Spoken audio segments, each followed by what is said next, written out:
2025 to order. Our first order of business is a Pledge of Allegiance. If you'll please stand and join me. I pledge allegiance to the flag of the United States of America and to the republic for which it stands, one nation, under God, indivisible, with liberty and justice for all. Thank you. Next up is approval of tonight's agenda. If I could get a motion to do that. So moved? Second. All those in favor say aye. Aye. Opposed? Hearing none, the approval of the agenda is complete. Is there anyone on the commission this evening that has a declaration of any conflict? I think it'd be hard to do that this evening, but we got to do that anyhow. Seeing none, I'll move on to the first call to the public.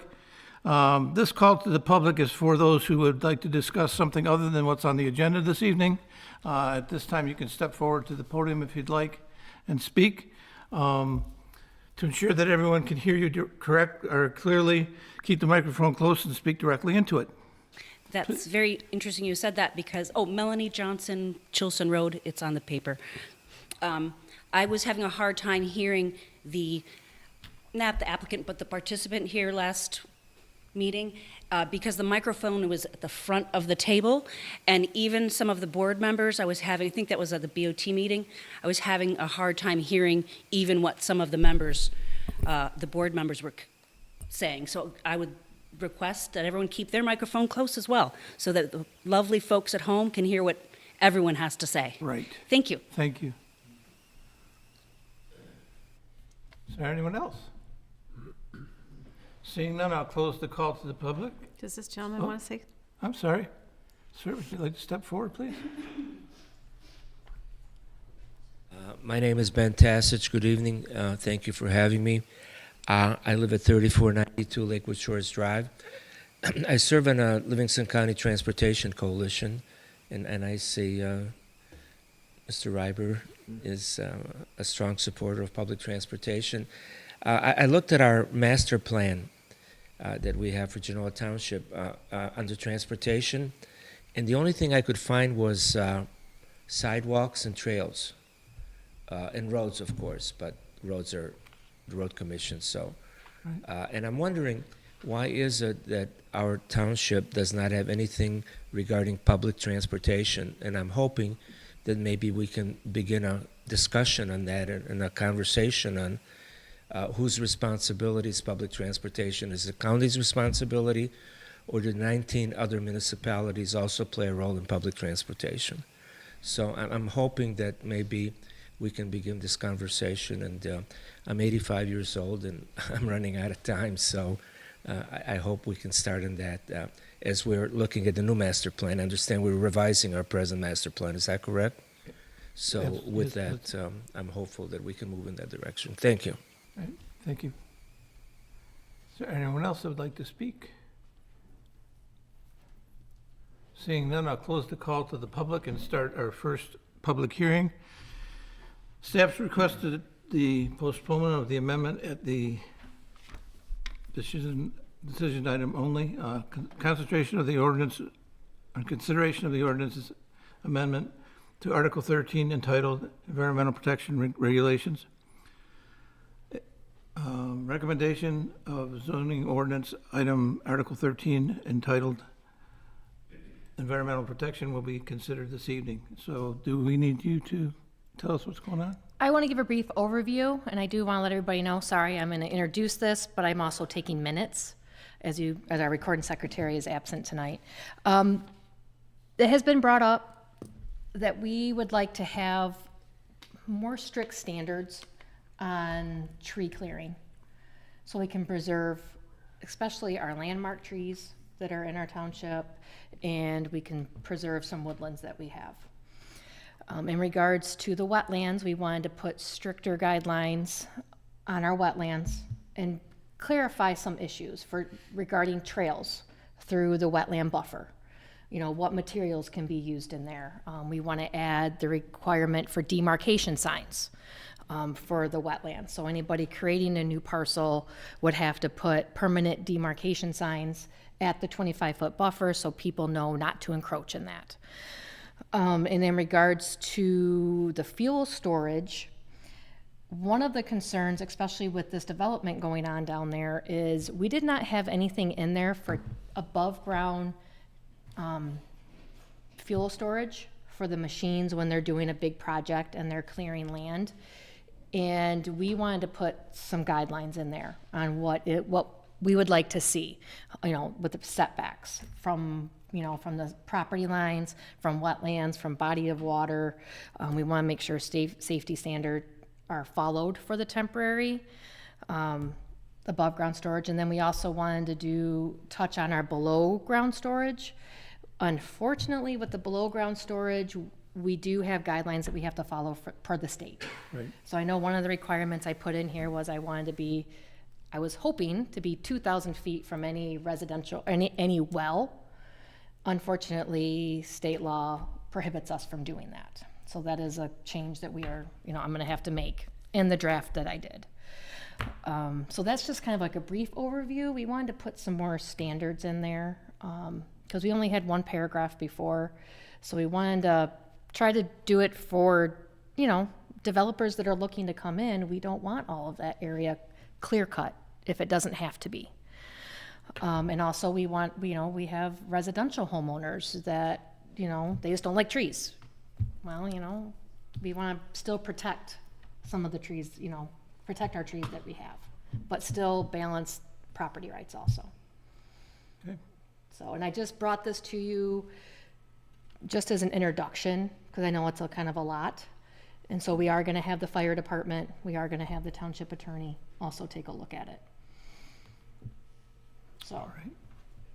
In regards to the storage tanks, and I know we'll get there as we go through the 23, I think 19 pages. Some of that, and maybe just clarify a little bit, some of it is in relationship to temporary storage for building purposes and then using, but we already have some things in place, like for properties that are needing for their own mechanicals. So we have sets. What is that buzzing noise? That fellow right there's got an accident. Oh, sorry. Yes. Thank you, sorry. So are we discussing that because it's empty in the ordinance and it needs to be addressed, or? Well, for temporary, we don't have anything really in our Okay. ordinance for the temporary. Okay, And that's why we wanted to make it a little more strict. And also, as we've discussed before, in items that have come to Genoa Township for Right. permanent above Yes. ground, yes. is we were only allowing 300 gallons. They don't make 300-gallon tanks anymore, Okay, and you're only allowed to have one. So after talking to, people in the industry, it was 500 gallons is pretty much the smallest you can get for diesel, which is what mostly people use it for. So that's where we went with, you can have 2 diesel storage, but so the permanent would still have to go through the special use approval, would still have to go through site plan, that whole process. okay. But for temporary, you would just have to make sure you follow the criteria that's proposed in the ordinance. Okay, and I didn't mean to jump ahead, I was That's just, all right. as you were kind of referencing where we're going, I just wanted to kind of clarify that.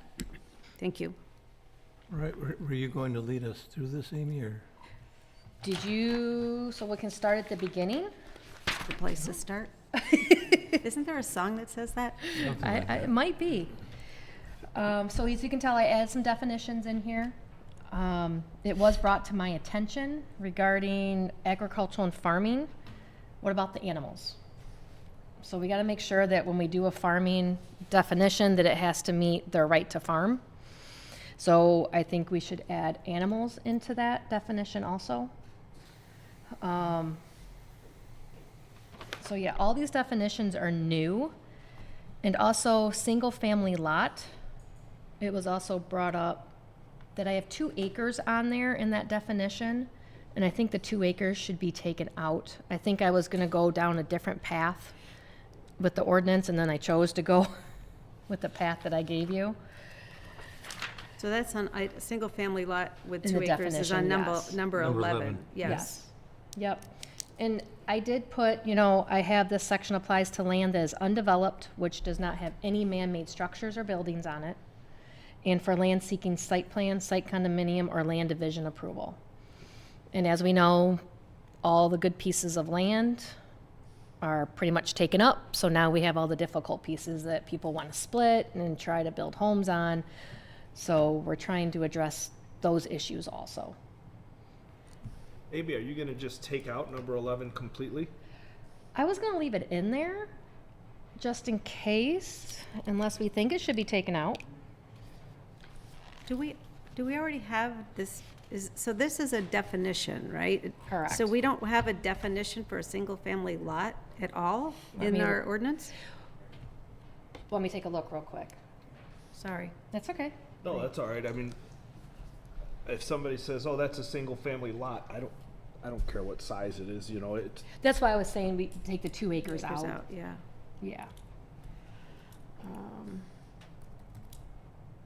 I guess, what are your, so let's start with the tree, with, woodland clearing. What are your thoughts on that? In terms of the paragraph, the red paragraph? Definition itself. In terms of what I added into here. I mean, you can see that I have exempt, which I have emergencies, dead and damaged trees, public utilities, agricultural uses, and woodlands management. And then I have the residential parcels.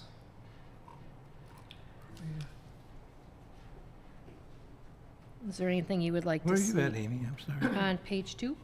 Okay. Ah, there it is.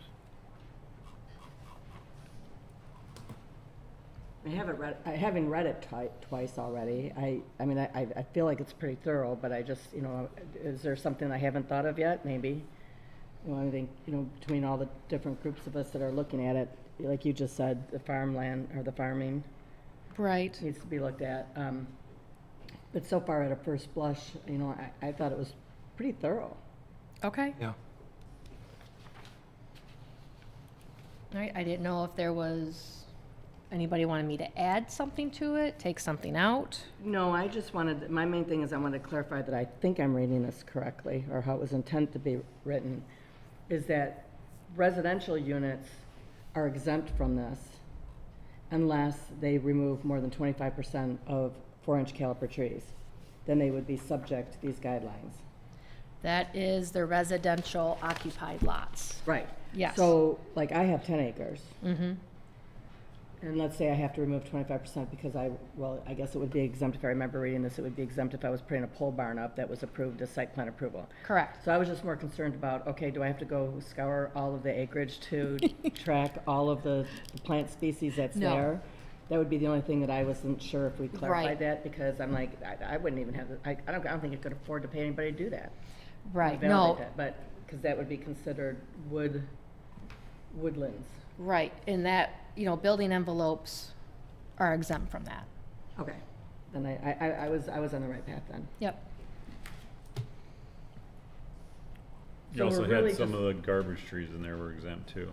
Yeah, so we're really Yeah. trying to focus, the way I read it is we're trying to focus on site development, developers coming in and developing. And then if anybody has their owned property that is going to do something pretty aggressive, taking over 20, that we understand why and what. Correct. Yeah, Yes. I'm conceptually aligned with that. I mean, we had, so just, one of the things that brought this forward was we had a lot, a homeowner, property owner, went into a lot in North Shore and completely cleared the lot with no approvals, no land use permit, nothing. And it's like, you need to have approvals before you do that. Well, this is my biggest fear, though, is that we're still gonna see that, is that people don't know that this Exactly. exists. And it isn't until they clear cut it and somebody calls you and tells you that it happened, it's after the fact, and then we're gonna have to utilize this to say, like the situation we had last year, how are we gonna kind of fix it again and bring it back? Right. Because that does happen a lot, is a lot of homeowners will buy a lot in a site condominium that they want to build their house on, and they don't think anything of it. It's just easier to clear all the trees off and start from scratch because they're going to put all new trees in anyway. Right. And we have that with ordinances all the time. You see people coming in for after-the-fact approvals, Right. especially ZBA. Sorry, I didn't know I needed a permit for that or for this, and Yeah, I think we'll see more of that. yeah. but it gives us a mechanism to try and replace what was removed. Correct. The big thing with clear cutting, and Tim can probably chime in on this, if you've got a lot of trees and you have to clear cut to get the home in place, you may kill trees that are within, 10 or 15 feet of the foundation, and at that point, you have to clear cut the whole thing. So, Yeah, Right. absolutely. And we have building envelopes, so unless you're putting it right on your property line, I guess we would have to take a look at that and see if we should put something regarding that issue, if it's gonna be damaged. Yeah, anything canopy from the house.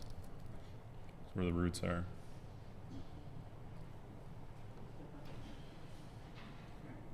Sorry. Which document has hierarchy? A homeowners association master deed or the planning commission ordinances? Township takes precedence over the master deed. Over the According to HOA? us. Now, But the if you're sub- in that homeowners association, you have to follow both. Well, We yeah. cannot enforce homeowner association bylaws.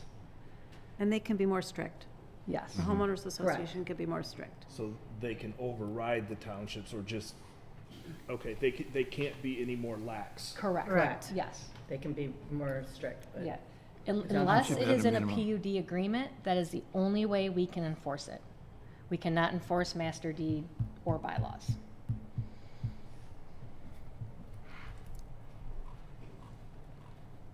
But to your point, Glennis, there are a lot of people that they buy a piece of property and, they're standing out there, they've been creating the site that they're gonna be building, and the builder says, I'll get the guy out here to take the trees down, and the next thing you know, I mean, the good news, a lot of them have a landscape plan that comes behind building the tree. It's just easier to clear cut the trees.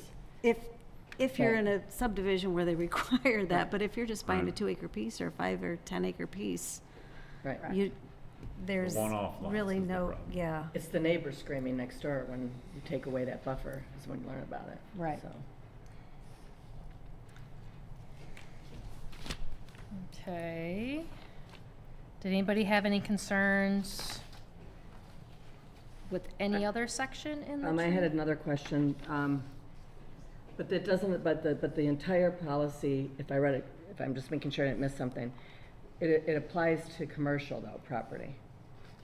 It So any applies commercial to property every, has to follow these guidelines. Correct. And get approval. yeah, commercial property is not exempt. Right, so like the church on the corner of, it doesn't matter, any church.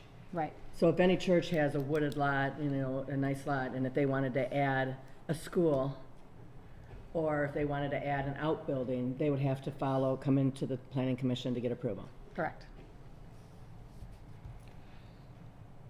No, I think it's drafted well. Okay. I think it was very thorough. I mean, I was looking for something that I'd missed when I read through it, at least as it relates to the trees. Okay. Well, I'm sure we'll find something along the way. After it gets approved is usually when we find them. I do have something regarding the definition of tree and how it's used and referred to later on. Okay. So here we are defining a tree. It means any woody plant with at least one well-defined stem and having a DBH of diameter at breast height of 4 inches. Okay? I see where you're coming from on that. And then if I go down, if I go down just to page 4, it refers to a tree inventory. So the tree inventory says, all lands, parcels, projects apply a tree inventory shall be required. So if I go back and look at the definition of how we've defined tree, Right. something 3.9 inches, I don't have to inventory that. Right, if it's under 4 inches. But then a little bit further down, the tree inventory shall include the following information. An inventory indicating the location of all existing trees that are 6 inches or more in diameter. So I just want to make sure that, because we're defining a tree of something 4 inches or more, and here it basically it says the inventory is only needed for 6 inches or more. So, So the inventory doesn't have to include 4-inch, 5-inch. It only starts at 6-inch. Right. What if I take out what if I take out the minimum DBH of 4 inches and just leave it at tree? And then when it takes, because in section on page 2, under 1301.021, I have such exemptions shall not apply to occupied parcels proposing to clear more than 25% of trees in 4-inch caliber or more. So what if I just take out the minimum under the tree definition? It's gotta be more than 4, though. 4 inches is a weed. A weed? What's in I mean, that diameter could- though? That could grow up in a couple of years, 4 inches. But that's in Then you're gonna have to- diameter. Right. But you're I gonna mean, a have 4-inch to, diameter trees, that's, and there's thousands of those in a 1-acre lot. well, yeah, You that's make why it I brought up my impossible to original. do I anything. could never measure all mine. We're not trying to keep anybody from Right. building. What would you, as a board, like to see? I think 6 inches, the way you had it, was a good minimum. Yeah. You can't, there's no way you could do 4 inches. I agree. I mean, I just think about I have pine trees that are 4 inches in diameter that are 15 feet tall. I mean, that's the only thing though. I mean, that would be subject, it would be subject to it. I wonder if there's a way that you don't define it and then it's, no, you don't want it to be subjective. Well, it references a field inventory of somebody doing a field inventory. Is there a guideline that they use for requirements of? I don't think I added. Usually we tell them what to do in their inventory in those. So you're telling them, Anything under 6, 8 inches, don't mark. Maybe, Because the large growth trees, you want to clear out the scrub around them anyways, to make it so those bigger trees blossom. You want to get more sunlight to them. well, if you're having pine trees that are, like you just said, Glennis, you have pine trees that are 6 inches wide, but they're 12 feet tall, Yeah. maybe there's a height limit. that's what I was just gonna say, maybe we do a along height with limit that. on that instead of a caliber.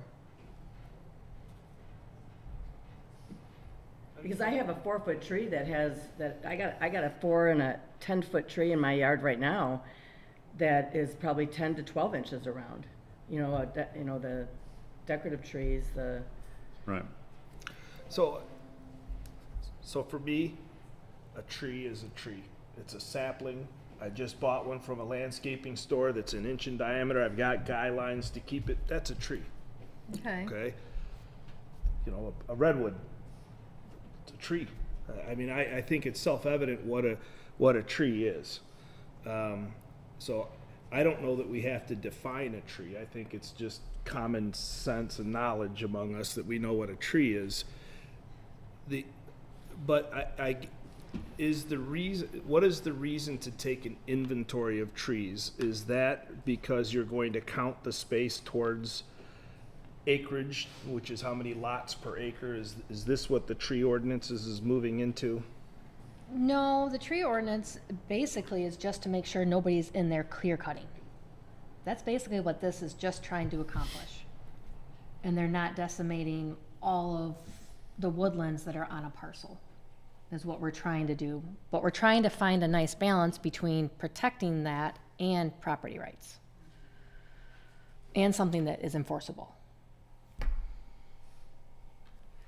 But you define clear cutting means the complete clearing, cutting, or removal of trees and vegetation. Bushes, vines, all I mean, all that. she did I mean, call just- out some just of the cleared. some of the scrub trees and the Right. silver maples and the trees that are not great and that don't last very long.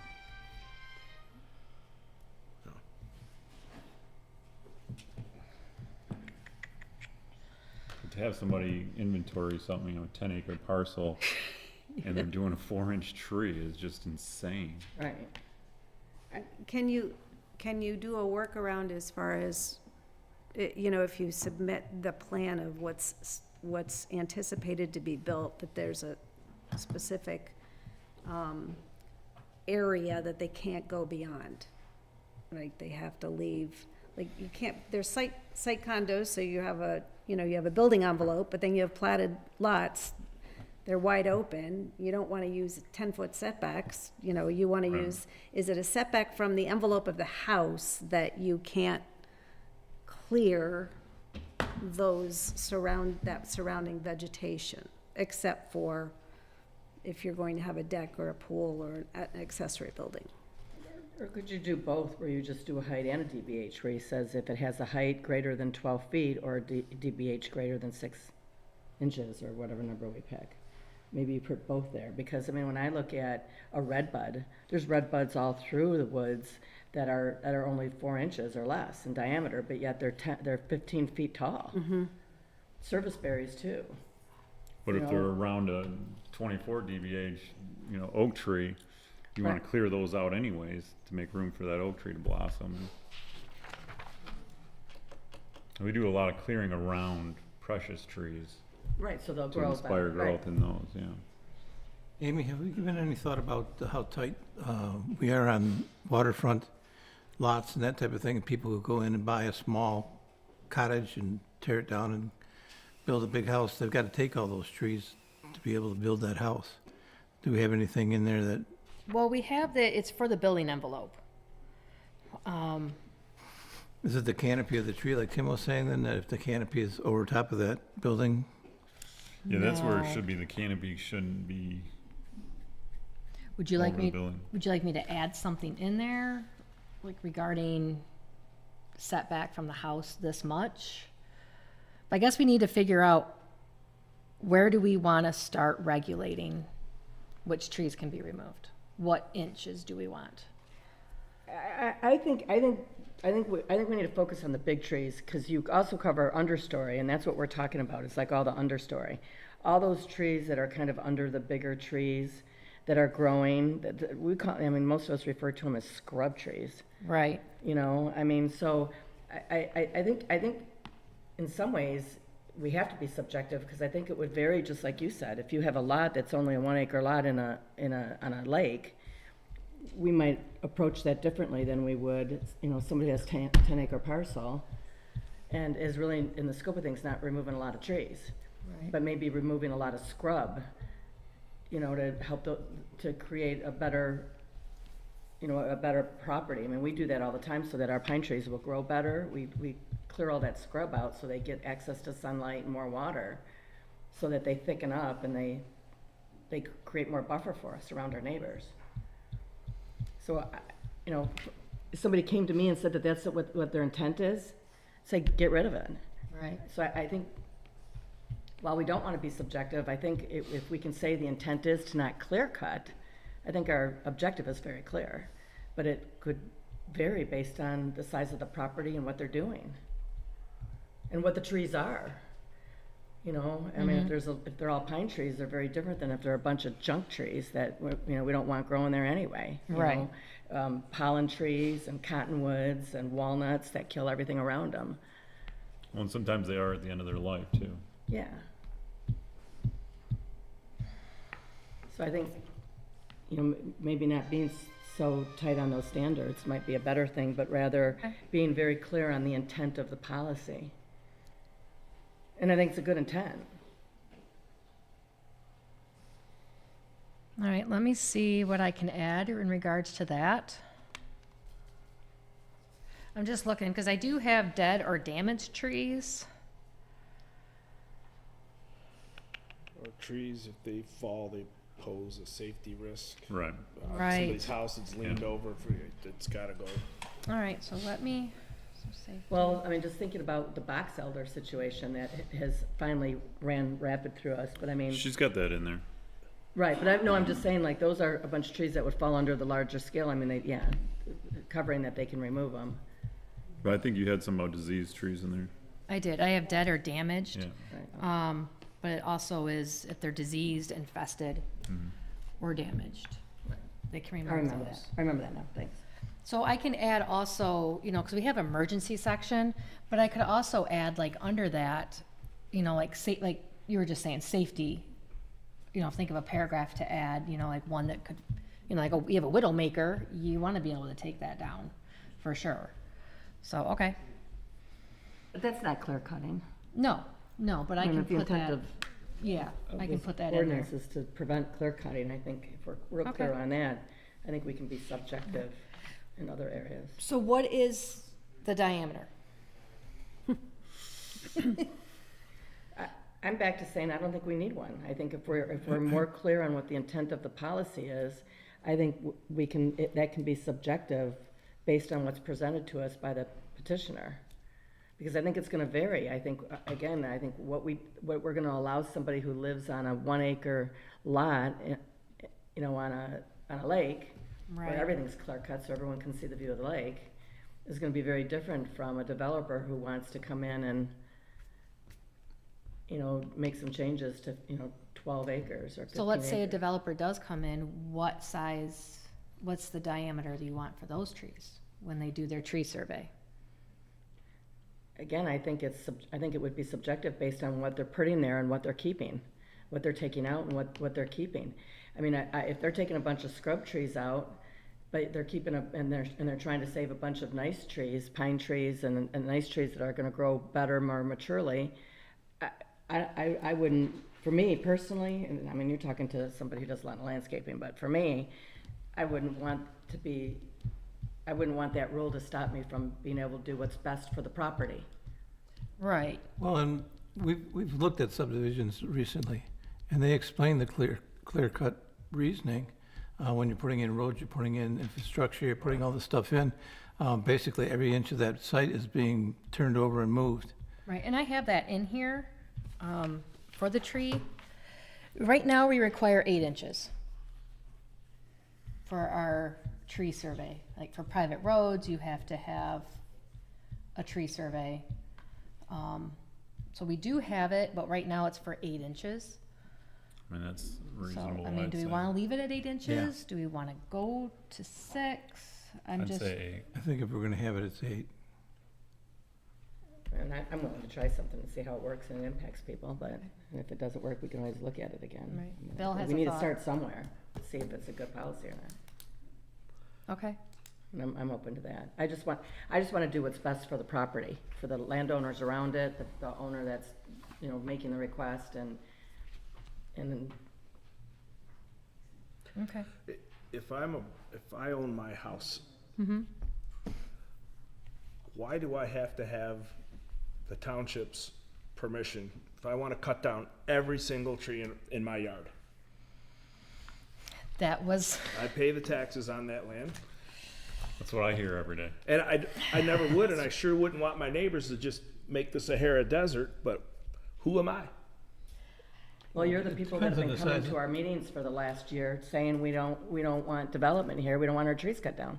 And then you're I- fighting those people. Those are the people that are coming here every. I'm just saying, why are we, I said a private homeowner, right? Not a big developer, not somebody, but a private homeowner that owns a single lot resident. I don't want them to cut down trees. I wish they wouldn't, but maybe, my homeowner association, I had a friend of mine lives in a house in my homeowner association, and his neighbor behind him wants to clear cut what he's using as, hey, it's nice that I don't have to look at your backyard and watch you mow your lawn and lay out and he's clear cutting all of his trees back there so he can build a playscape for his 4 little girls. And he came up to me and said, Bill, what can I do? I went to our homeowners register, went to our master deed, and I said, where he's at, sorry, He can clear cut can cut down whatever he wants to, really, according to our HOA. so do you want to go back to what we previously had, to 8 inches? Or do you just not want to have anything in there? I don't want to, no. I want what's going to be in there to protect the natural wooded resources of Genoa Township. Okay. So for me, stricter limiter is better. I agree. I mean, I think that's what we've been hearing for the last year and a half. And Right. They're saying our community's saying we want a more rural, beautiful, community. But going back to what you just said is, well, I pay I pay taxes on my Well, then property. move somewhere else where you can clear cut. Go to Livonia. So I'm trying to figure out, I mean, Well- that's, I'm trying to make it, Well, so I do you mean, want, we look at every situation. The situation on lakefronts, like you were saying, Glennis, people will clear cut so they can see everything. Well, I find the absolute opposite. You've got trees on lakefront that are 7 or 8 feet around, that are next to a house, that are picking up the deck on the house because they're within 15 feet of that house and their roots are doing it. So what about a person like myself? I got one in my front yard. It's within 15 feet of the house. It should probably come down, but it's probably a 150-foot tree and probably 7 or 8 feet around. well, those, Shouldn't I that's, have the right to just say, I've got to do that? well, that's where Bill mentioned before, is like, we do have safety issues. Right. You know, and that's what I was looking at, maybe adding a paragraph in for that. yeah, that should be for sure. We Yeah, don't want we to should cause. be able to define what those safety issues are. Right, and that's what I'll add. I can add something like that. This paragraph, 130104, though, it specifies developments that are subject to the woodland preservation Sorry, regulations. I didn't hear that. What was the paragraph you're at? 130104. Okay. Page Tree 13.4. removal and protection, it states developments that are subject to the woodland preservation regulations. So are we saying it's only developments that are subject to that, or is it any property? No, or any property that's removing 25%. So if you have a tree that you need to remove on your property and it's only 1 of 4, you're 25%. But if it's 1 of 6, he can take it. Take it down. I just think when this is calling out developments, is it just leaving, is it So add- categorizing one thing? But I mean, that could, I mean, if you really are gonna truly enforce it, I mean, that could really increase the workload. I mean, you think about all the houses around here that have I mean, you think of all the subdivisions, most of them only have 3 trees or 4 trees. I mean, I look at Lakeshore Point, they have a minimum requirement of 3 in the back, 2 in the front. And they require them to replace them if they have to cut them down because they're diseased, they have to replace them to hit the minimums. You know, so a lot of subdivisions or site condos have that in there, but, I mean, I can think of, I mean, we manage a lot of communities in Livingston County, and I can think of a lot of them who have probably went through and cleared out 25% of dead trees that are diseased or dead. Yeah. That would probably have to come before us. And then I just look at homeowners, you know, subdivisions. I mean, a lot of those subdivisions may have only 4 trees. They remove one, they gotta come before the township. Right. We clear a lot out too that are planted too close to the house. They grow up 20 years later. Right. They have Right. to get cut down. So regarding 130104, I can put developments and then also add in there, so pretty much anybody that is removing trees would have to follow that. And also I want to add in the oak wilt.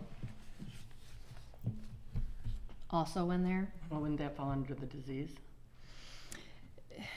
No, the oak wilt is, it gives you a regulation on when you can Oh, and then when you cut. can do it, you're right, I forget. Yeah, when you can cut Yeah. the tree down or trim the Yep. branches. We have a resolution on that, but I think we could also add it into our ordinance, which would make it more enforceable too.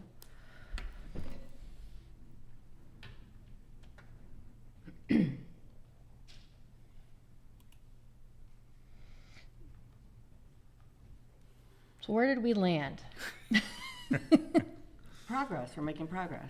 Most think people we- said 8 8 inches. inches. I want to be clear that I understand what the purpose of a tree inventory is. Because we're not asking a homeowner to do a tree inventory, right? If they go Most to buy a surveys house. have them on there. Pardon me? Most surveys have tree inventories on them when they're larger size. And what's that the we can- purpose of a tree inventory? For the tree inventory, it's when you want to clear, as it states in residential parcels, if you want to clear 25% of 4-inch caliper or larger and landmark trees located on those residential lots, then you would have to do a tree inventory.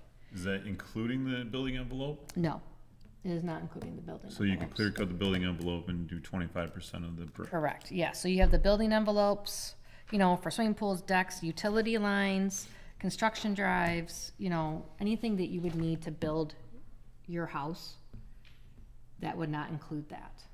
Because that is your building envelope, you can put a house there, you know, we should be able to cut the trees down. But we're going back to the 4 inches, I think I wanna get that one settled first, do we want 4, 6, 8? I say keep it at 8. Okay, Agree. I see Bill staring at me. Tree is a tree is a tree. I need to understand why it's so important that we define a tree, because we're going to refer to trees later Right. on.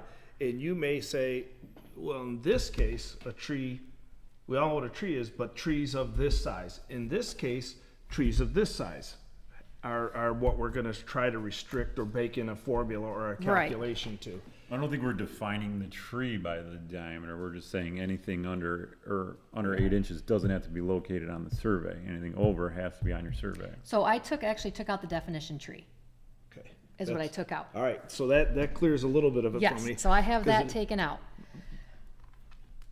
Okay, now we just have to now worry I need about- to know, what is the purpose of a tree inventory? So we know what is on the property, just like when we get a Yep, tree survey, yep. just so we know what is on the property and what they are taking out. Because we can't go out there, I guess we'd have to do site inspections to Yeah, this is everyone. gonna- The reason I'm asking is because if we say 8 inches, I'm gonna go out, or I'm gonna hire somebody or something, Mm-hmm. I'm gonna mark, and I'm just gonna count up all the trees that are bigger than 8 inches caliber, 8 inches or bigger. So now we're gonna say, okay, now we're gonna put some restrictions on what decent sized trees, right? Right. But anything 7 inches or smaller, I don't have a restriction. If you wanna take them out and cut them, I don't care. You wanna burn them, I don't care.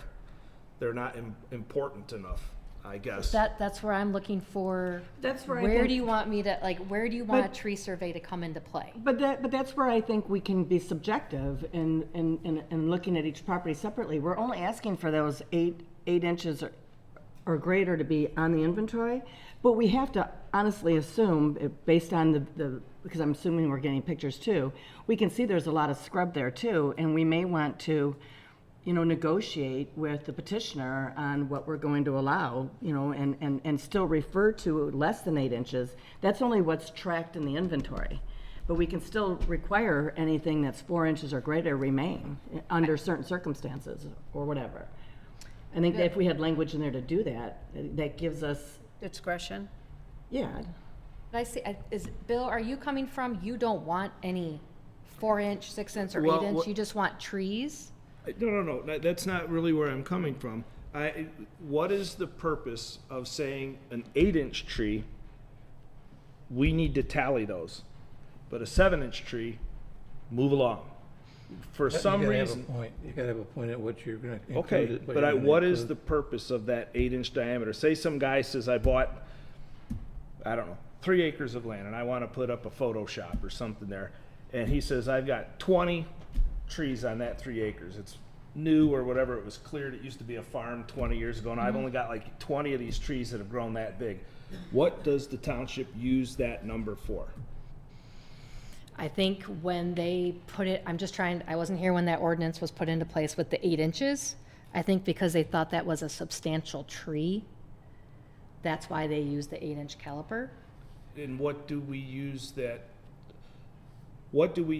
quantity of substantial trees for on a given lot? That number, where does it go into a formula? You mean like the 25% that they're talking about?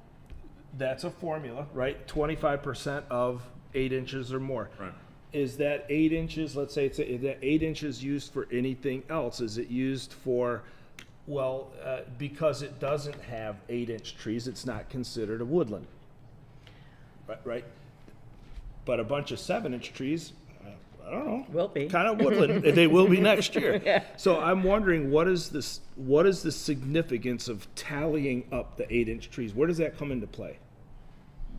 I think I think having a it's hard a time number so answering that that the one petitioner doesn't have to spend thousands and thousands of dollars to log trees.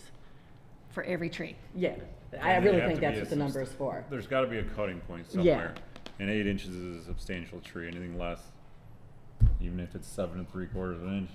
I mean, Well, the there's gotta be inventory a gives us point. a starting point too. right, but like you Because said, if a tree go- is a you tree. have it's like we had on Grand River. The trees were supposed to stay. All the trees got cut down by a subcontractor, and then we started going from there. But we knew that those trees were there to start with. It's no different in this situation where we've got 10 acres and you've got maybe a couple hundred trees that are 8-inch, and all of a sudden there's only half of that number.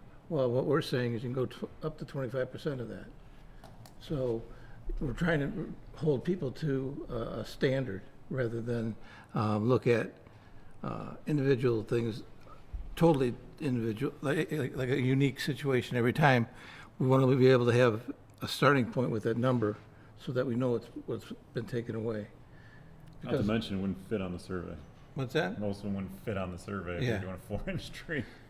You'd never be able to read We anything have on a that big survey. piece of paper. Right. I think, and I'm kind of going back here because I'm wondering if the focus is really on developments versus non-developments, right? Because you think in terms of, okay, if they left 25% of a development with 8-inch, trees or more, you would at least know that a quarter of what's there is going to stay versus being clear cut. So you have something, a baseline of 25%. And with the last time this was done, Amy, do we know when the last time this was done? 06? 06. Look at what's happened since '06, right? Right. Well, and again, And most one-off lots want the tree. I mean, there's always the guy that doesn't want a single tree in his yard because he's afraid of a leaf. But what is it, $8,000 the average tree brings to the value of a house? Or something like that. I don't know. They always say, brings like $8,000 to a house, one single tree. So if you have a nice You better wooded, tell your Plant trees neighbor. right now. You better Yeah. tell your neighbor. Everybody's gonna be And a planting tree is trees. a tree, even if it's Right. that big around. Me personally, the smaller the 6 caliber is more restrictive. It makes your number.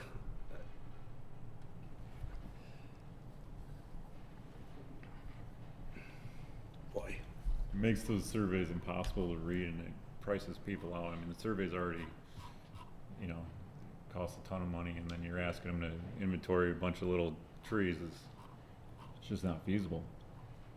And like in the case on Grand River we keep referring to, I have no idea how big the trunks were of all those pines that No. came down, but they were probably, for pine trees, they weren't huge, but they weren't large as far as the trunks, but the height of them were significant. Right. Correct. That's the And they case. were good So, barrier. yeah, so I still think that maybe a height in terms of, some mature trees should be referenced.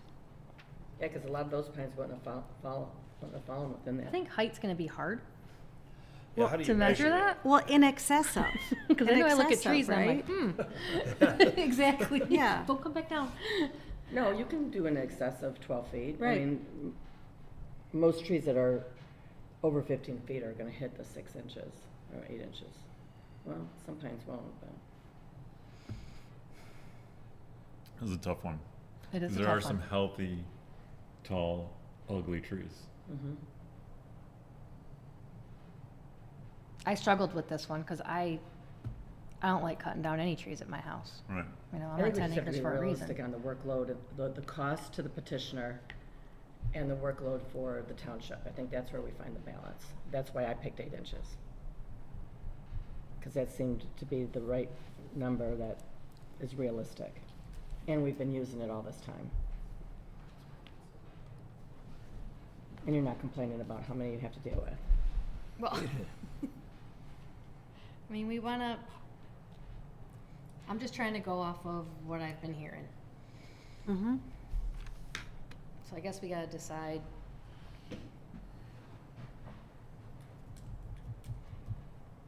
What we would like to see. But we don't have to have the answer right now, do we? Do we have it just, I think we can just say we're vacillating between, Want me to Or any- I can take a look at other municipalities to see what their common size is about about doing tree inventories, what they require for their diameter. I can take a look around and see that. Do we want more strict or less strict? more. One vote, more. Okay. All right. Why don't I do that? I'll take a look and see where we're at and, get the attorney's opinion also on this, because I know there are some laws and, some court cases that we gotta make sure that we're following too regarding trees. So, I can do that and see how I can come out make it Yep. better for everybody. Find a medium. So when you say more strict, what do you mean? Well, my comment is a tree is a tree is a tree. A 7-inch tree is no less valuable than an 8-inch tree. So you can cut anything Well, when down. someone wants to cut so that they can build a residence, they have to have some kind of guideline, or they could cut everything down. See that? If a tree is a tree, then we can, Yeah, that to me is looser, it's right? not looser.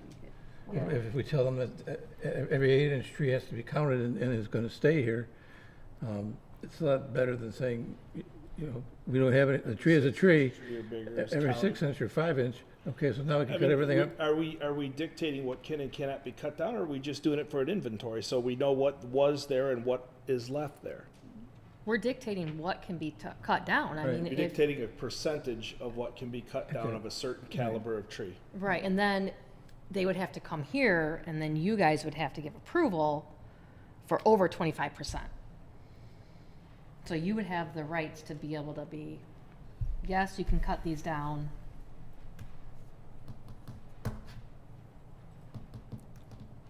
I don't see how making it a smaller diameter isn't more strict. At least for, if it's included in the tree inventory, and you just went from 50 trees to 150 trees, You're talking about scrub brush, if you're talking, the stuff that you were talking about, like a sapling, and it's something that fell last year and it's grown to 4 or 5 feet, that's a tree? pardon me, Is that a tree? what would you call it? I would call it scrub. And I could cut it with a pair of clippers instead of a chainsaw. We can't be unreasonable as to. I get mean, that. If we're gonna let everybody, you know, have, I don't know, we can't have it overgrown and not be able to manage that being taken care of by the homeowner if they want to. Oh, I don't know. Amy, could you please do it, you just do a search and find out what surrounding neighborhoods Yeah, I can do that. or townships, municipalities has their limit. And then that 25%, see, such explanation shall apply to parcels proposing to clear more than 25% of trees 4-inch caliber or larger, and landmark trees located on such parcels. And that's on the occupied residential parcels. So I will take a look and see if they have percentage and also what their diameter is. Percentage was the other angle Yes. to come at this from. Yep, I think we're forgetting that the average homeowner that would build into any of the wooded sites would try to keep as much as they could wooded, because that's why they're buying the site. So, Plus Why it not? costs more, like and Tim and says, it you can costs have more guys that money are to going take them across, down. you know, you want to clear cut something. moved to Genoa. But for the most part, the They people want that are the buying trees. that lot are buying it because it has timber on I it. mean, So, right. I know, 15 years ago, Brighton Township had this same dilemma. And Speaking of that, you have the information there? They I were gonna think I put in a tree ordinance, and the do. residents got all upset about it, and they said, forget it, we won't do the tree ordinance now. We are kind of leaving ourselves open to a lot of issues with the homeowner that goes and cuts his tree down and doesn't know about. Right. And Doesn't where are we know, supposed to right, how do you grab enforce badges them, yeah. and police the neighborhoods looking for tree guys? I'm looking to see if they have, I know I took a look at their wetlands. I was referred to them. I don't have their tree in here. They don't have one anymore, because they got so many residents that were upset about it. Right. When this came up, I called the township and I asked, I said, don't you guys have a tree ordinance? Nope, we put it in place. And then the residents were upset, so they said, okay, forget it. Someone told me to look at Canton Township's tree ordinance, but their tree ordinance is the one that got sued, and they lost. Because it was considered pretty much takings. So, all right, I can do that. I will do some homework on the surrounding areas and see what they have, and I can even reach out further than Livingston County too, like some of the other counties that are like ours. I'll reach out and see if I can find some more on that, on the percentage and on the diameter. you may find something in Washington, given the way, yeah. Okay. All right. I can do that. Find what I'm finding, they're all over the place. All right, onward. I also wanted to talk to you, there's a tree that I want to add in here. We talked to the Eagle, where they have their forestry management, and the gentleman was nice enough to talk to us. We had a Zoom call with them. And pear trees are one of the trees that they do not want people planting because they are not safe trees, because They split. I think actually 2 of them at our township have been removed because they split off. Right, they split up. Yeah, when they get to be, and I was gonna kind of add that to like the list of trees that we don't want, but I don't know what your thoughts are on that. I agree with that. I have one in Every my house, I'd landscaper take puts 2 or 3 of them in the front of a house. The pear tree, Bradford pears, but they can be bolted. yeah. Yeah, but not in a large lot where there's, I have mine are bolted, I mean, if you look at, and they're tall. Waldecker, it used to be Waldecker, now it's Champion Buick, I believe. And remember how they had those beautiful pear trees that were beautifully manicured? Well, they, the older they get, the more they're breaking off, falling on their cars, and that's kind of what precipitated us talking to the Eagle Division. So I just wanted your thoughts on also adding that.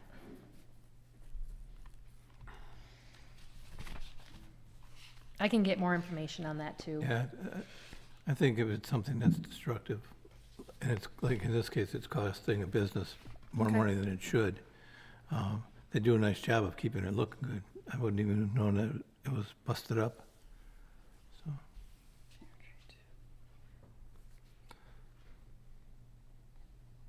All right, lead on, Amy. Do we want to go, are we good with this section? I have my homework, my marching orders. Do we want to go to wetlands? Okay. Okay. I think I said in my brief introduction of this one, I wanted to add in the demarcation signs. And I wanted to clarify, what can be used in the trails and the recreational areas. And that was just kind of open-ended in our previous version. So I wanted to put a width restriction on it and what can be put into that trail. I'm trying to think. How many, how far apart? Right, and I wanted to do the fertilizers. Also, that one, I added it in there. Our problem is it's gonna be very hard to regulate that. Yeah, but they're already regulated by the state. You can't do that legally. Well, we can do it with inside the 25-foot buffer. We can do it inside the 25-foot buffer. Fertilization companies can't within a wetland. No, but the 25-foot buffer is what we regulate. The wetland, we don't regulate. That's the state. The No, state but the does state it. already says any fertilizing company can't be within 25 feet of a body of Oh, water. okay. That's in their license. We go after them all the time for it. What about what about homeowners? Same thing. Homeowners No, that do. homeowners, no, because they're not licensed. So we could put that in there for homeowners for sure, but any commercial fertilization company cannot be within 25 foot of a body of water. Yeah, I think I was thinking more homeowners. For homeowners, no, I think Yeah. that's good. The one I'm worried about though is regulating that. You won't be able to. Yep.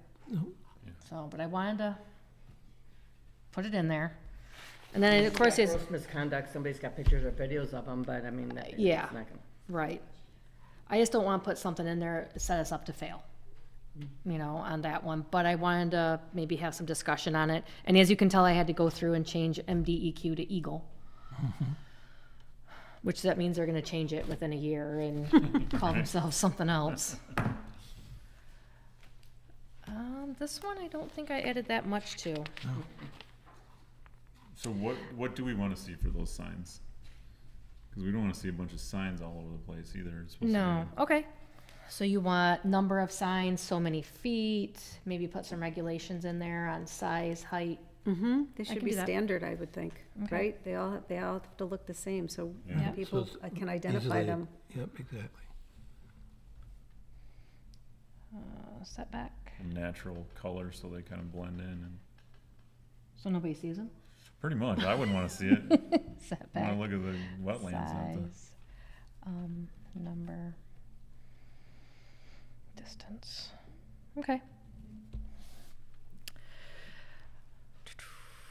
And then, one of the things we've been running into is we have someone who wants to build right to that, put their house right on that 25-foot line.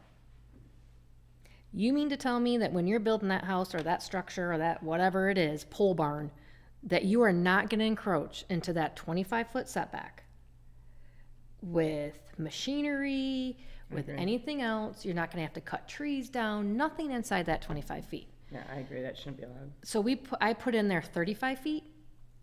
So we're increasing it? Structures or buildings would have to be 35 feet from the regulated wetland. Because our intent is that it's 25, so you know that they're, I mean, so that you know that there's a buffer for them to comply with it. Wouldn't it be better to restore it to the wetland? Cause I mean, we're already, the 25 feet is the buffer. Now we're making it 35 feet. Yeah, well, what are they I gonna mean, if they've restore? damaged anything in Yeah, it. if you damage it, you have to fix it. We're making it 35 feet for just structures to be. No, I know, I get what you're saying, I'm just. Yeah, the 25 feet is you can't cut grass, you can't do anything, so that, I mean, I get what you're saying. Then I've seen it, as a ZBA, you go out and, the pictures from beforehand, the lawn wasn't all the way out there, so, What do you measure 25 feet from? So when you have a regulated wetland on your property and you want to be right at that buffer, you have to bring us a survey that shows where that line is for that wetland. We call it a wetland delineation. And so it shows where that line is. Whether it's wet or not. Yeah, so, and that's even if it contains the soils, it doesn't have to hold water, but it contains the soils that are wetland, and it's what Eagle considers. We take it from that line.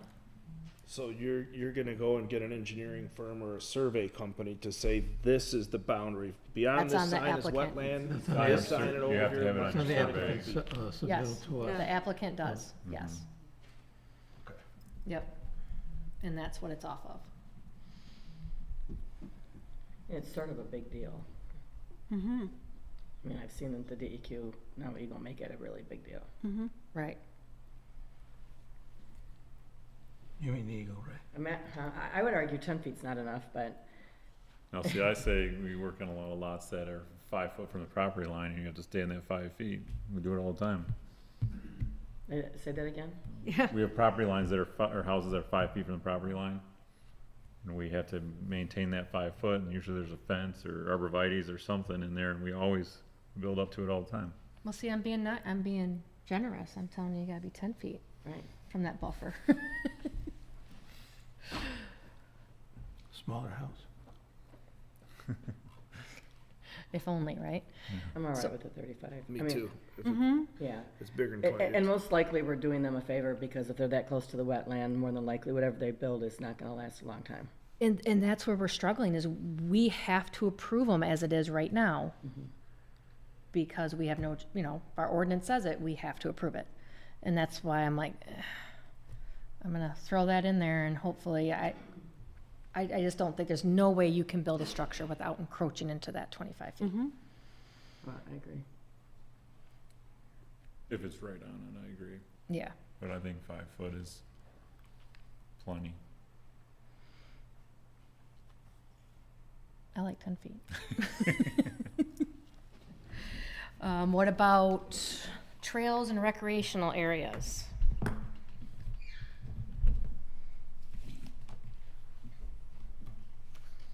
What are your thoughts on that? Well, how can you put trails and recreational areas in an undisturbed natural setback? I'm sorry? We're referring to an undisturbed natural setback, and now we're gonna disturb it? Well, let's say you have a wetland. I know there's some property on Grover. You have a wetland that goes to the water. So you want to be able to, There's a number of properties like that. There was correct. three parcels on Brighton Road that were like that. Yes, so we can't regulate what's in the wetland. We can regulate up to that. But DEQ Eagle does allow you to put a boardwalk in the wetland to get you to the water. So that's why we were trying, saying you could put a trail in that would take you up to your boardwalk. I don't think you can put trails in per Eagle. I think you can put the boardwalk in, but you can't put trails in. That 25 feet is us. That's the trails. Like the trail to, like a clearing to get to your boardwalk and that 25-foot buffer. A wetland is meant to be untouched. That's why it's set up as a wetland and you can't do anything in it. It's But meant to be Eagle, untouched but to Eagle gives them protect- permission. Yeah, the only time they give you permission that I'm aware of is, only because we deal with Eagle a lot with developers, is for boardwalk and gazebos to be placed out there so you can enjoy the wetland above ground, and it's only disturbed for the building of it. We can't cut cattails, we can't trim nothing. Right. We have very, very strict rules regarding staining it. If we even want to stain it, and at halftime they Right. don't allow it. So, I mean, a wetland is not allowed to be, you're not allowed to walk on it for a reason. Well, It's a that's protected why they allowed environment. boardwalks to people's docks. They issue those permits to people's docks. For single-family residential homeowners. They can't, but there's no paths that are allowed to be allowed in there. They're just allowed to They're build allowed on to it. put the boardwalk in there. Right, they're allowed Yeah, to like, do like that. a long walking path, they're allowed to put that in there. And most of the time, they're allowed to let it float, or they can put stuff in there for that path. Okay, and I have not seen that in Yeah, the work we we've done get with it. copies of the permits from Eagle. Okay, I have not seen that, so I So can't that's speak to why that. we were allowing the trails one right out is here? to get there. It might be. Yeah, doesn't, that goes through the wetland, doesn't it? On Chemung? No, the new apartments. And their little trail, and they have a little path that went through the They have a wetlands. walking trail that went through the 25-foot buffer, I believe. And I think we gave them approvals through that, for that, through the PUD agreement. I don't know what a recreational area would be then. I to be honest, I wanted to take that out. I agree. I don't even like the trails, but if Eagle allows it, then I don't think we can do much about Right. that. Yeah, But 'cause if you have a boardwalk in the wetlands, but they can't go from their lawn through the 25 foot to get to the boardwalk, Yeah. they're gonna do it anyways. No, I'm okay with the trail. I mean, I don't like it, but I mean, I agree with you on that. Would you like me to take out recreational area? Because that kind of leaves it open-ended. Well, yeah, It applies what that is it a allows them to recreation use area? the wetland areas Right. for playscapes and Right.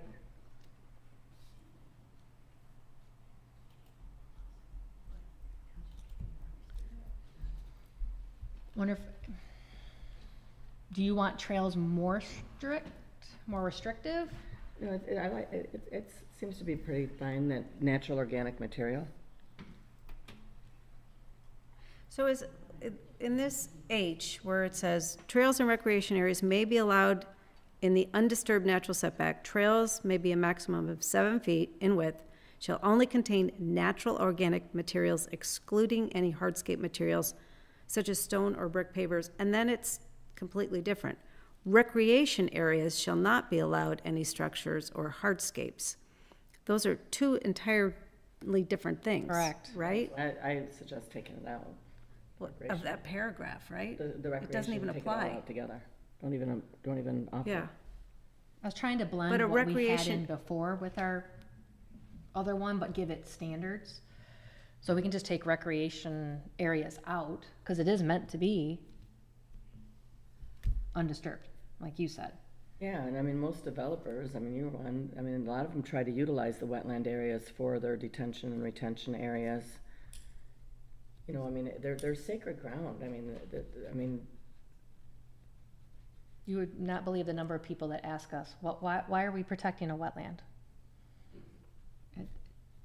Yeah, it we're surprises us. filtering our water, we're creating the growth of natural species and plant life and. Right. But, that you're ruining. So, but, I think, I mean, I know we have several wetland areas in our communities, but I mean, they are sacred, they're small, there's not a lot. So I mean, we're Right. talking about small areas. So is a recreation area different entirely, correct? It's not, That was the intent previously, but I think we just take it out. Because why would we? but are we still gonna ask for a land use permit for a recreation area, a playscape? No, we're taking the recreational recreational area out. Completely, it's Taking it dismissed? completely out. Okay. Yes. Perfect. But for a trail, oh, I think a land use permit should be required. So we can see how wide it is and Yeah. what they're putting in there. And I go back to the church. I keep going back to this church because this was like a project that I hated and now I love. So I, but I look at that church, I mean, there's so much wetland on that property. They had no choice but to put only a church on it. They couldn't build the condos they wanted on there unless we gave them, gave them a zoning, what do we call it? A variance? Variance. Right. And we didn't. And look how beautiful that development turned out. For Right. everybody who drives in there, walks in there, I mean, it is spectacular. So it just goes to show that when you have these rules, there's a great way to work around them. It just takes a little bit more of ingenuity. And maybe the developer doesn't make quite as much profit, but, Right. That's a perfect example. If anyone hasn't seen it, you should go drive through it. It's gorgeous. Okay. So I got my marching orders on that one. Are we good with that one? Yeah, Mr. Chair, I just wonder where we've gone from trees and conservation to a new subject. Would it be applicable to call to the public with each one of these to say if they have any comments, or do you just want to do that at the end? Were we going to provide I'm a just- call to the public at the end, or what were you thinking, Amy? Whatever, pleasure of the board. Okay, then I think we should talk about trees, and then whatever the topic is, we'll go back to trees and open the floor to that. We have, Okay, what? go ahead. I'd like to open the floor to a call to the public for the first section of what we talked about, which was the trees, the tree diameters and clear cutting and all that type of thing. In case anyone has anything they'd like to add, now would be the time. That we haven't otherwise discussed, right? I'm sorry? That we haven't otherwise discussed? Well, Do you have I anything think to add that we have not otherwise discussed? I just don't want to rehash what we've already discussed. That's what I'm wondering, is that they're gonna have comments on both? If we maybe, I'm thinking if maybe we just wait Okay, until we On get we go. through the fuel storage too, because they're probably gonna have comments on. That's fine. lead on, Amy. Lead on. Okay, so now we are on to performance standards, our fuel storage. As I stated before, I was trying to be strict on that one, but the state kind of took that out of my hands. And also, Chief O'Brien also stated, we have to follow the fire code, Right? which is less strict than the 2,000 feet.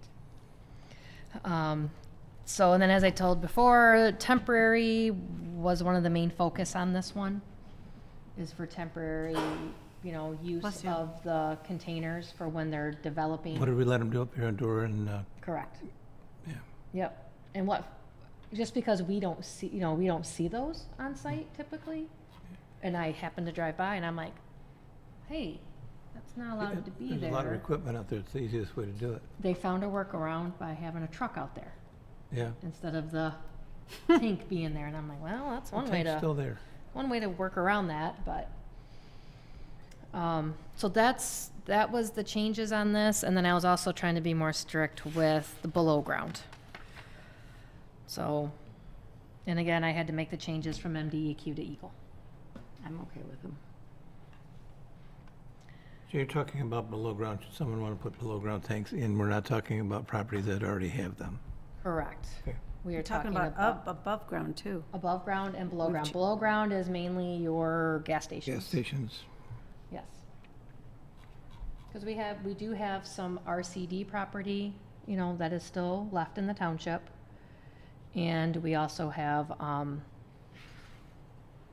the South Latson. Okay. So the change in terms of volume to 500-gallon tanks, I think you referenced already, they don't even make the 300-gallon anymore, right? Correct. So is there a reference of why it's that 1,000 gallon tank capacity is, I was talking, we were talking to one of the main suppliers, and they said that is their most common request. And that is what we see here too. People will usually ask to have 2 or to have 1,000 gallon is what we'll see.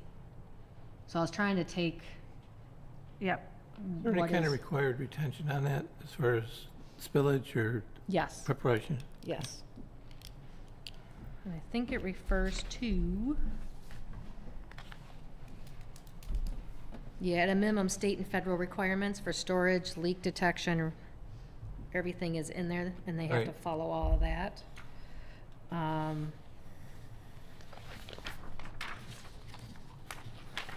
Where am I at? And then when you look, so we added in the county and state and federal requirements, even loading and unloading areas. I added in the increase in capacity. And then I also added in a setback. I increased the setback from 100 to 100 feet. from 100 to 100? I went from 70, it was 75, Right. and I went to 100.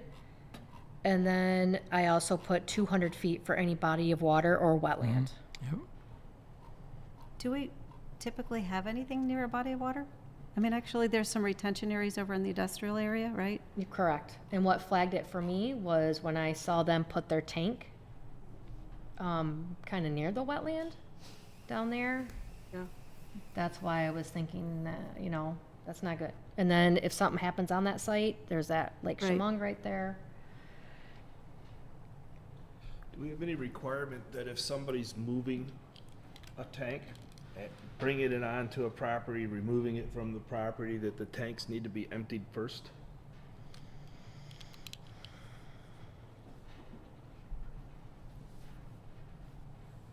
I do not. Where would that go? I can add something for that. I think you should, yeah. Okay. From a reputable fuel, so they're not just dumping it. Yeah, they're not siphoning it out in Yeah, the, yeah. diesel containers. Licensed. Removal of diesel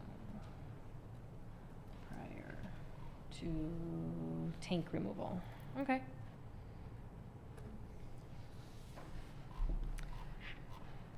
All right, did you have any issues with the temporary above ground? I didn't see anything. The only issue I would see is a lot of those commercial projects are a lot longer than 12 months. Like the hospital. Right. Yeah, what have they Do been they have using? timeframes approval for or- inspections? Extended inspection periods, if they're there for that long? Should they be inspected annually, or? I think there's something in here that says, I have it to where they have to remove it within 15 days of receiving C of O. That's, yeah. I could take out not to exceed 12 months and put in there as long as they have, a current land use permit. There you And it doesn't, not like an expired permit. go. Right. That makes me, what are they doing over there with the hospitals being built? Because they've got that drain in the back of that property, if you remember, all of that drains over in the Woodland. Anyhow, where is the tank, or where are they getting their fuel from? To build out there, Yeah, that was where it was temporary. yeah. And we didn't have anything. I do believe that they do have a special use for hazardous material for permanent storage, Yeah, but I cannot remember where that is at on that site. okay. So change this to current land use permit. Okay.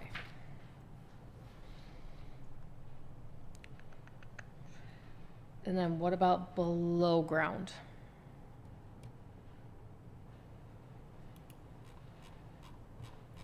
I'm fine with that.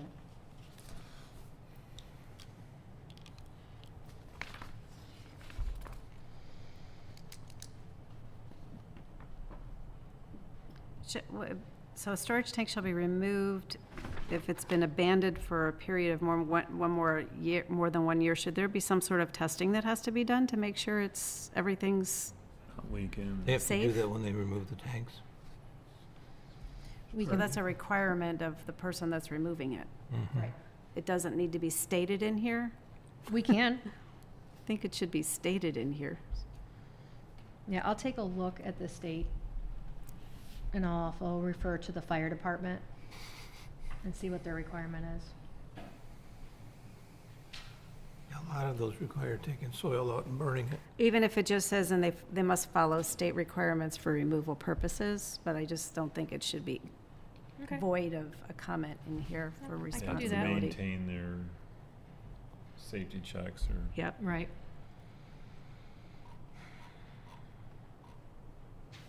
So I'm gonna add back in though, because I wanted to do 2,000 feet from any drinking water well. I'm gonna add back in that it's 2,000 feet. I'm just gonna take it right out of the state law, which is type 1 community wells and type 2A non-community wells, and then I'll do definitions for those two.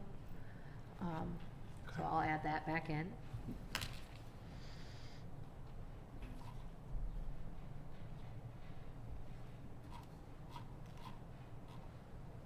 For, on below-ground fuel storage tanks, it references secondary containment.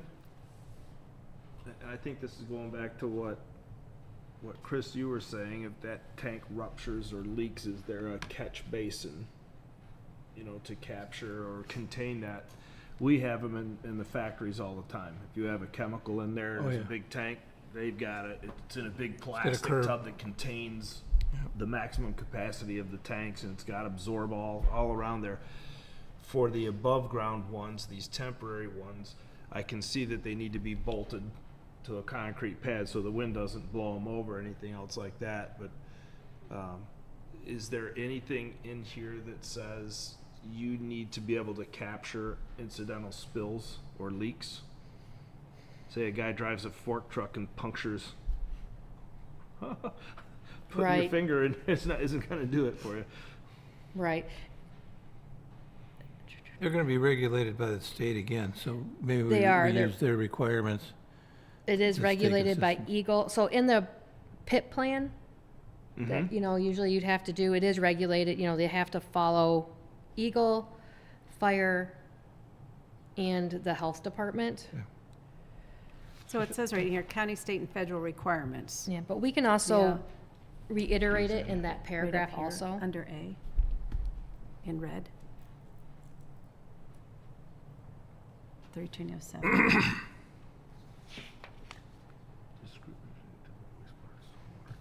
For storage, leak detection, record keeping, spill prevention.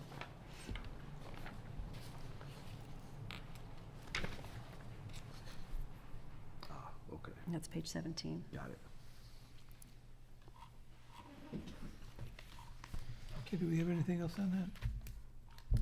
I'm sorry? I said, do we have anything else on that? That is all I have on that one. That one was kind of limited on what I could put in there. All right,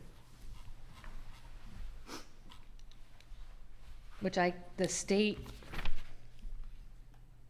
says they can be 300 feet from a well, Really? underground tanks. yes. Well, think about the gas stations that are next to neighborhoods. Yeah, it's true.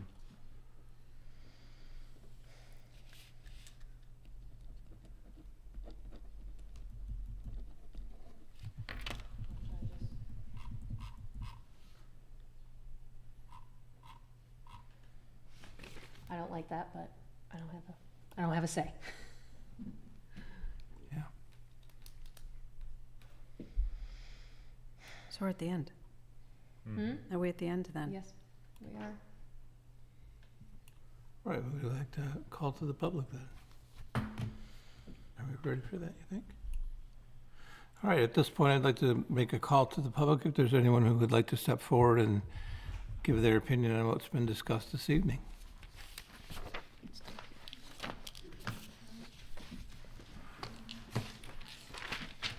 And as we said earlier, if you could speak directly into the microphone, Yep, thank you.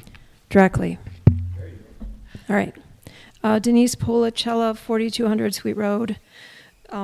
First of all, thank you for even the attempt. I know as a resident, I certainly appreciate reviewing ordinances that protect the our trees. I don't know if you saw the Livingston County Press Argus results of the poll recently that they just did about why people live and stay in Livingston County. And by a mile, the number one answer was the rural nature of our community and how we're not, Oakland County, how we're not a parking lot. So this is important. Specifically, your definition of clear cut is very narrow. So, but under your definition of clear cut, somebody could leave one tree out of 300 and it wouldn't be clear cutting because not all the trees are gone. So I think maybe review the definition of clear cut and see if we can't do something with the definition to make it a little bit more easily enforced. Just something I caught. I also think that if you're going to do this, and I completely agree with doing this, you have to make it enforceable. So I understand the conversation about a tree's a tree, but I get why the diameter is important, because if you're not going to enforce this, then it's pointless. This is after 8 years of being on the Oak Point board and discussing golf carts.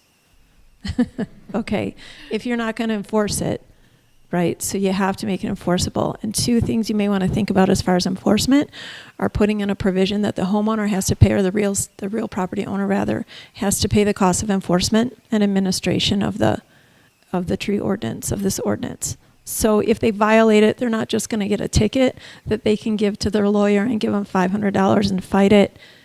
And, we in the meantime, we've had permanent damage and, it lasts years.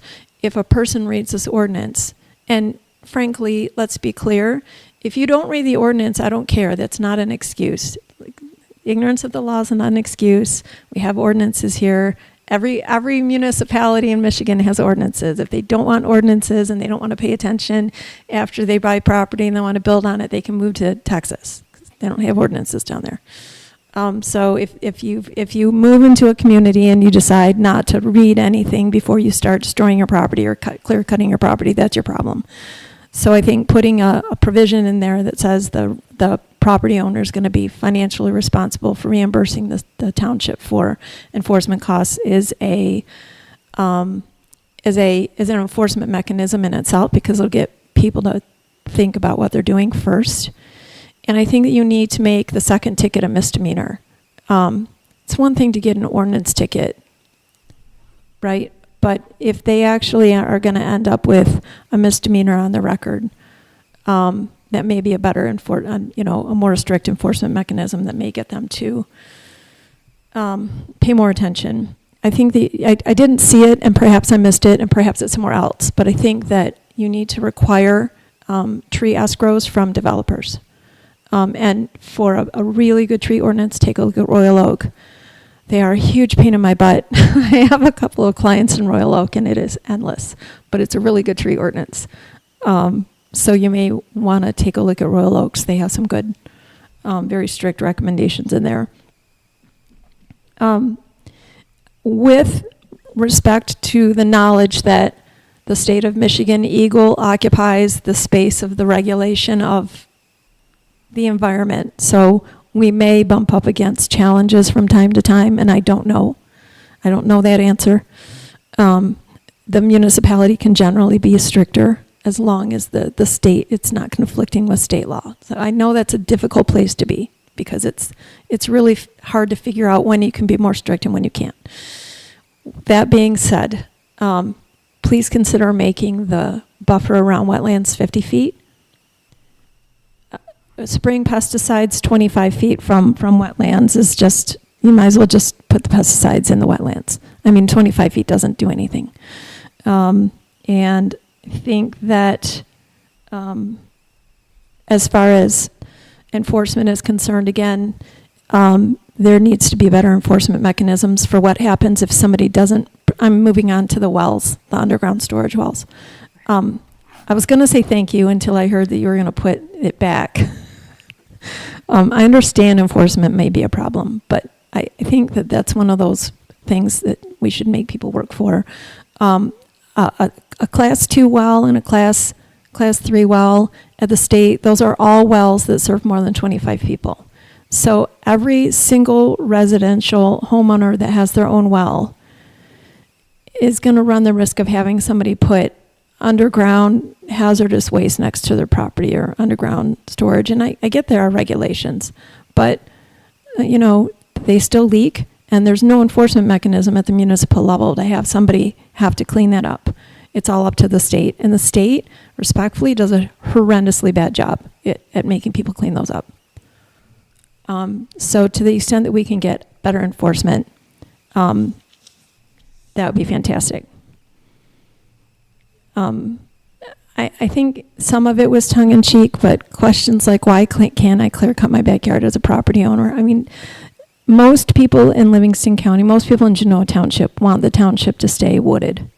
You can't clear cut your own property the same reason you can't, open a bar on your own property without a permit, or play music until 4 a.m. and just, disturb your neighbors. And the same reason we have a blight ordinance. I mean, we have ordinances so we all can live in this community together. So this is a worthy endeavor, and I don't think, questioning it is productive. So thank you very much. Anyone else?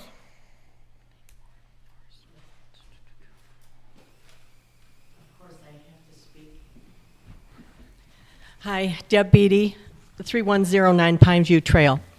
I wanted to talk about the landmark. Is there a trick to this? There we go. I wanted to talk about the landmark trees, historic and landmark. In the packet, it said something about permit required if those are to be removed, and I was wondering who gives out the permits and what is that based on? Okay, that's just a question that you could maybe answer.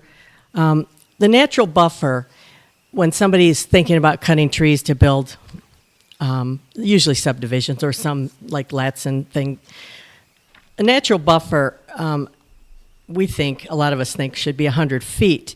And when we talk about natural buffer, I'm thinking it's not touched.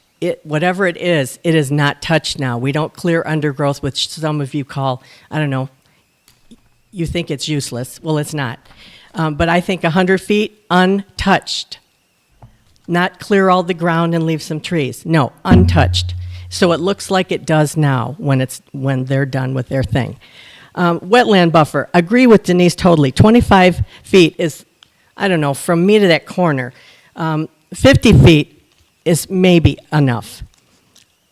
Wetland protections from underground toxic storage. I guess that would be in the fuel storage. That would be the same thing. And as much protection as we can get for all water, wetlands, wells. And if we can't get it because of something to do with, the state's regulations, then maybe we can find other ways to protect the wells and the wetlands, the water. And also, protecting smaller wetlands. They too are important, and I know you had something in there about 2 acres or more. So I think these are all important things, and we shouldn't take it lightly when we're talking about protecting trees and water. It's the 2 things that keep us alive on the planet. So they're more important than a builder's profits or exactly where a person wants to put their house on the property. It really is, and that goes for all of us. No pesticides and fertilizers. Again, that's why we need at least 50 feet. Let's see. And I don't believe that we should be allowing any activities in the wetland buffer if that's something we can do. I understand you said something about the boardwalks. Let's see. The building envelope. You're talking about somebody buys whatever, half acre, 50 acres. If trees could be saved by changing a building envelope slightly, maybe that's a thing that could be done. And each person could come to us then and say, like they do, well, I really wanted my house here, and here's why. And those things could be looked at then, those little details, and not just, this is my envelope, and whatever's in it, I want to take out. It could be some really great trees. So I think maybe if there's something in there where we can work with the person on the envelope, so it's not just, this is my envelope, I'm taking out everything. And then, of course, I said about trees are important, breathing's important, water's important. Okay, that's all. Thank you. Thank you. Is there anyone else that would like to speak? Come on up. Hello, Melanie Johnson, 3990 Chilson. I'm sorry this can be a little disjointed because I was just taking notes as you were speaking tonight. There was something in the intro to the previous zoning ordinance about grading of an average of 3 feet across the property. I didn't know if that existed someplace else in another ordinance. I like the Bradford pear removal. It supports like 50 varieties of bug, whereas an oak can support 20,000 different varieties of bugs. It's just because that one's native, this one is not. Dominion was maybe where the tree ordinance came out of in Brighton Township. And what their ordinance specified, I believe, if I recall right, it was for every tree you cut over this size, you had to replace it. And that was what I think I lived in Brighton Township at that time, and I think that's what people were really angry about, because they were like, I want to remove a tree because I want a tree gone, not because I want to replace it with something else. Let's see. National Wetland Inventory is not an Eagle thing, but it is a resource to maybe look at what is considered a wetland, because I live with a wetland, and a lot of it is vernal. So you could argue, oh, well, maybe it's not a wetland in the fall, but it's a wetland in the spring. And it's still talking about ground surface water, which is difficult to protect when you're putting in underground gas storage. There was a situation in Brighton Township also that was the 7-Eleven right there at Grand River and, what was the other name of the road? Kensington? It's before Kensington, Pleasant Valley. So what they did is they had to shut down for practically a year because I don't know if it was state regulations or if it was Brighton Township, but they ended up making them do a triple-lined underground storage because there is that wetland just east of that 7-Eleven. And that was because they were near it, they had to do a triple-lined gas thing. And it took them a year to come back into business, which was very inconvenient for me because I lived right there. Let's see. I think that's about all I have to say. I appreciate the setbacks being greater than 25 foot from a wetland. How someone explained it to me once was, when you're driving your mower, you're shooting your grass right into the wetlands. And it's not the wetland, it's the little slight deviation down into the wetland, but you're just mowing your lawn into that. So I think a greater setback, maybe you would, or mowing along the side of your barn. You can't be right up against that because you won't even fit a mower. So I appreciate the greater the setback, probably better. Also, I didn't see this in my reading for this meeting, but I believe it might be in another part or another ordinance, is emergency response plan being required. I do believe it's in a later ordinance where they have what the developer has to provide. So if they did have a leak, there has to be an emergency response plan before they even put shovels in the ground. So I think that's all. Thank you very much for your time tonight. Thank you. Is there anyone else? All right, seeing none, I'll bring it back up front for any final discussion. You need anything from us? I think I have my marching orders. Okay, So and we don't have to make any motions. correct. This is just a discussion, which I'm glad I did do it as a discussion.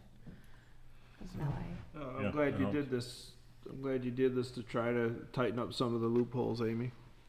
Thank you. And I wanted to do it before I sent it out for reviews, because then I'm making changes, reviews. I will try to have this back for the July meeting. I will not be at the July meeting, so you will have, the township manager, Kelly Van Martyr, will be filling in for me. I do have one comment, and as we were reviewing the woodlands ordinance, I think it's important when you're talking about enforcement, and when you're coming to applicability, is to start with enforcement.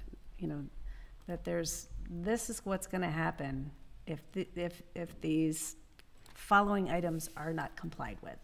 So it's right in front, people know how serious that is, and then go through, you know, whatever the decision is, it 8 inches, is it 10 feet or whatever, but I feel like that enforcement right up front is a good eye-opener for people to be alerted to. Okay. Staff report?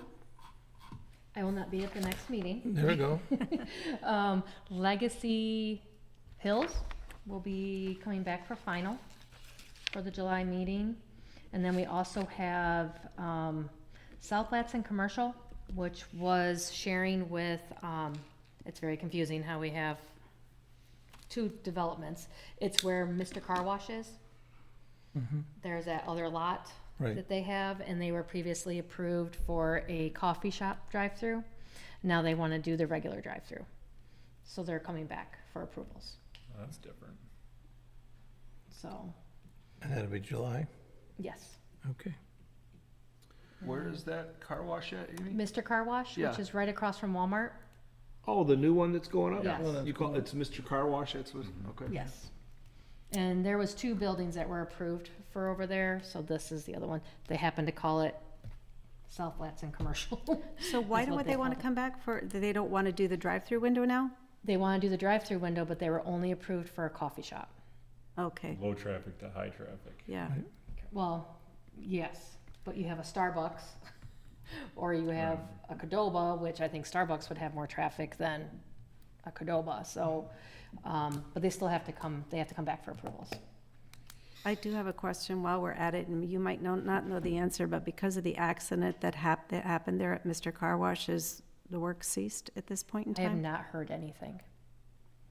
What have From you them. heard? I haven't. There was 2 men that were electrocuted 2 days ago. The cement truck, I They had their believe, boom like yeah, straight up and, you know, those Caught a things wire? sway. Yeah. When you move them an inch, they sway 5 feet at the top when they hit the wire. yes. And the 2 men were in critical condition. So, Okay. I would next look for approval of the May 12th Planning Commission meeting minutes. Approve the minutes as submitted? Wow. Second. All those in favor say aye. Aye.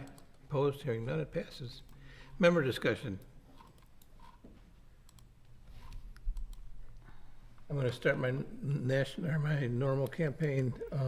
If anybody's got time to do it, the planning seminar or conference that they do every year, this year it's going to be in Kalamazoo. Fall. What's that? In the fall again? Yeah. Yeah, and it's always in the fall. And they have speakers on virtually every kind of subject that you can imagine that are very well learned. And you can go as a group and take advantage of it because you've got one person in one meeting or class, and then others in another. So just to put it out there and take a look and see what the dates are, if they fit, and that type of thing. Will Kathleen be sending out information on that to sign up for it? she will, yes. All right. I guess if there's nothing else, I would ask for I a just mo- have a oh, question. Go ahead. The joint planning, the master plan meeting, is that still working on In calendars? the email that I sent to you, I believe I put in there that we are gonna schedule that after we get survey results back. So fill out the surveys and get those in. Yes.